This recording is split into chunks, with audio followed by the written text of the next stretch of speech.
എന്നും ഒരേപോലെയുള്ള ഇഡ്ഡലിയും ദോശയും ഒക്കെ കഴിച്ച് മടുത്തെങ്കിൽ ഇതൊന്ന് പരീക്ഷിച്ച് നോക്കൂ. അതീവ രുചികരമായൊരു കിടിലൻ ബ്രേക്ക്ഫാസ്റ്റാണിത്. അതും നമ്മുടെ ദോശ ഇഡ്ഡലി മാവ് ഉപയോഗിച്ച് തന്നെയാണ്. ചാനൽ ഇതുവരെ സബ്സ്ക്രൈബ് ചെയ്തിട്ടില്ലെങ്കിൽ ഒന്ന് സബ്സ്ക്രൈബ് ചെയ്തേക്കണേ. ഇതിനു വേണ്ടി ഒരു ചെറിയ മസാലക്കൂട്ട് ഉണ്ടാക്കണം. അതും നമ്മുടെ വീട്ടിൽ നിത്യേന ഉപയോഗിക്കുന്ന സാധനങ്ങൾ കൊണ്ട് തന്നെയാണ്. ഫ്രഷായ കറിവേപ്പില ഉണ്ടെങ്കിൽ കുറച്ചെടുത്തോളൂ. ബ്രേക്ക്ഫാസ്റ്റൊക്കെ ഉണ്ടാക്കുമ്പോൾ ഫ്രഷ് ആയിട്ടുള്ള കറിവേപ്പില ഇട്ടാൽ നല്ല മണമാണ്. മസാല ഉണ്ടാക്കാനായിട്ട് ഒരു സവാളയും ഒരു ടൊമാറ്റോയും കുറച്ച് ക്യാപ്സിക്കവും വേണം. ക്യാപ്സിക്കം ഉണ്ടെങ്കിൽ മതി, ഇല്ലെങ്കിൽ ചേർത്തില്ലെങ്കിലും ഒരു കുഴപ്പമില്ല. നല്ല ടേസ്റ്റാണ് ഈ മസാലയ്ക്ക്. നമ്മൾ സാധാരണ എഗ് റോസ്റ്റൊക്കെ ഉണ്ടാക്കുമ്പോൾ സവാളയും ടൊമാറ്റോയും മാത്രമാണല്ലോ ചേർക്കുന്നത്. ക്യാപ്സിക്കത്തിന് പകരമായിട്ട് ബീറ്റ്റൂട്ടോ പനീറോ ക്യാരറ്റോ ഒക്കെ ചെറുതായിട്ടരിഞ്ഞ് ചേർക്കാവുന്നതാണ്. കുറച്ച് കറിവേപ്പില അരിഞ്ഞ് ചേർക്കാം. സാധാരണ ഇഡ്ഡലിയിലും ദോശയിലുമൊക്കെ അല്പം കറിവേപ്പിലയും ഇഞ്ചിയൊക്കെ ചേർക്കുമ്പോൾ കൂടുതൽ ടേസ്റ്റാണ്. ഒരല്പം ഇഞ്ചിയും എടുത്തിട്ടുണ്ട്, അതും കൂടി ഒന്ന് അരിഞ്ഞ് ചേർക്കാം. ഇത് 4 ഇഡ്ഡലിക്കുള്ളതാണ്. പാനിലല്ലേ ഇതുണ്ടാക്കിയത്, പിന്നെ ഇഡ്ഡലി എന്ന് പറയുന്നത് എന്താണ്? ആക്ച്വലി ഇത് സ്പോട്ട് ഇഡ്ഡലി എന്നാണ് ഇതിൻ്റെ പേര്. ഇതൊരു സ്ട്രീറ്റ് ഫുഡാണ്. ഇഡ്ഡലി പാത്രവും തട്ടും ഒന്നും ഇല്ലാതെ തന്നെ നമുക്ക് രുചികരമായിട്ടുള്ള ഇഡ്ഡലി പാനിൽ ഉണ്ടാക്കി കഴിക്കാൻ പറ്റും. ഇത് ഉപ്പ് ചേർത്ത ഇഡ്ഡലി ദോശ ബാറ്ററാണ്. സ്പോട്ട് ഇഡ്ഡലി ഉണ്ടാക്കാനായിട്ട് പാൻ ചൂടാക്കി 1 ടേബിൾ സ്പൂൺ എണ്ണ ഒഴിക്കാം. അതിൽ 1/2 ടീസ്പൂൺ ജീരകമിട്ടൊന്ന് പൊട്ടിക്കാം. അതിനുശേഷം ചെറുതായരിഞ്ഞ സവാളയും ഇഞ്ചിയും നമ്മുടെ കറിവേപ്പിലയും കൂടി ചേർത്തൊന്ന് വഴറ്റിയെടുക്കാം. പച്ചമുളക് കൂടി ചേർക്കേണ്ടതാണ്. ഞാൻ പിന്നെ കുഞ്ഞിന് കൊടുക്കുന്നതുകൊണ്ട് പച്ചമുളക് ചേർക്കുന്നില്ല. 1-2 പച്ചമുളക് ചെറുതായി അരിഞ്ഞ് ചേർത്താൽ നല്ല ടേസ്റ്റ് ആയിരിക്കും. ഇനി ക്യാപ്സിക്കവും ടൊമാറ്റോയും ചേർക്കാം. ഇതൊന്ന് വഴറ്റിയെടുക്കാം. അല്പം വഴറ്റിയതിന് ശേഷം ഇതിലാവശ്യത്തിനുള്ള ഉപ്പ് ചേർക്കാം.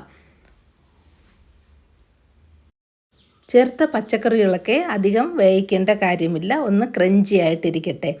ഇതിലിനി ആവശ്യത്തിലുള്ള മസാല ചേർക്കാം. ഒരല്പം മഞ്ഞൾപ്പൊടിയും ഒരല്പം മുളക് പൊടിയും.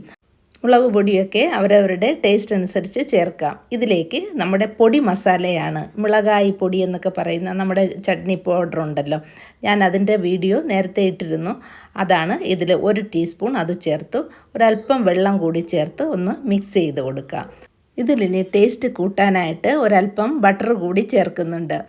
കുറച്ച് ഹെൽത്തി ആയിട്ടാണ് കഴിക്കുന്നതെങ്കിൽ ബട്ടർ ചേർക്കേണ്ട ആവശ്യമില്ല.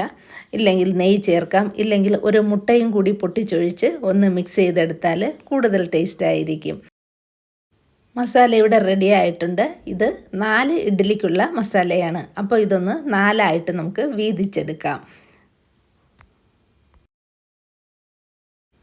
ഇനി ഇതിൽ നമുക്ക് ദോശയുടെയോ ഇഡ്ഡലിയുടെയോ ബാറ്റർ എന്താണോ ഉള്ളത് അത് നമുക്ക് കോരി ഒഴിക്കാം. കുറച്ച് കട്ടിയുള്ള മാവാണെങ്കിൽ ആ ഒരു സ്പോട്ടിൽ തന്നെ ഇരിക്കും. അല്പം ലൂസായി പോയാൽ ഇത് കുറച്ച് സ്പ്രെഡ് ആകും. അപ്പോൾ രണ്ടും കൂടെ ഉള്ള ഒരു മിക്സ് ആയിട്ടുള്ള ഒരു മാവാണ് നമ്മുടെ ഇരിക്കുന്നതെങ്കിൽ ഈ ഒരു ഷേപ്പിലായിരിക്കും കിട്ടുന്നത്. അത് പ്രശ്നമില്ല, പക്ഷേ ഭയങ്കര ടേസ്റ്റാണ് ഈ ഇഡ്ഡലിക്ക്. ഇതിൻ്റെ മുകളിലേക്ക് ഒരല്പം മുളക് പൊടിയും നേരത്തെ ഉള്ള ചട്നി പൗഡർ ഉണ്ടല്ലോ അതും കൂടി ഒന്ന് സ്പ്രെഡ് ചെയ്ത് കൊടുക്കാം. അതുപോലെ ഒരല്പം മല്ലിയിലയോ കറിവേപ്പിലയോ എന്താണെന്ന് വെച്ചാൽ അതും കൂടി ഇട്ട് കൊടുത്താൽ കാഴ്ചയിൽ നല്ല ഭംഗിയാണ്. ഇതിനി 2 മിനിറ്റ് ഒന്ന് അടച്ച് വയ്ക്കാം. കൂടുതലായിട്ട് ഈ സ്പോട്ട് ഇഡ്ഡലി ഉണ്ടാക്കുകയാണെങ്കിൽ ഇതിൻ്റെ മസാല ഒന്നിച്ചുണ്ടാക്കിയിട്ട് ഒരു പാത്രത്തിലേക്ക് മാറ്റി ആവശ്യത്തിനുള്ളത് മാത്രം എടുത്ത് പാനിലിട്ട് ഇതുപോലെ ഇഡ്ഡലി തയ്യാറാക്കാവുന്നതാണ്. ഞാൻ നേരത്തെ പറഞ്ഞല്ലോ ഇതൊരു സ്ട്രീറ്റ് ഫുഡാണെന്ന്.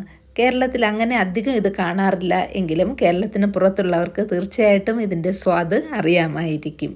ഇത് ബ്രേക്ക്ഫാസ്റ്റ് ആയിട്ടോ ഡിന്നറായിട്ടോ ഈവനിങ് സ്നാക്സ് ആയിട്ടോ കഴിക്കാവുന്നതാണ്. അപ്പോൾ മാവിരിപ്പുണ്ടെങ്കിൽ ഇപ്പോൾ തന്നെ ഇതൊന്ന് ട്രൈ ചെയ്ത് നോക്കുക. വീഡിയോ ഇഷ്ടമായെന്ന് വിചാരിക്കുന്നു. ഇഷ്ടമായെങ്കിൽ ലൈക്ക് ചെയ്യുക, ഷെയർ ചെയ്യുക, കമൻറ്റ് ചെയ്യുക. Thank you for watching mothers cooking lab.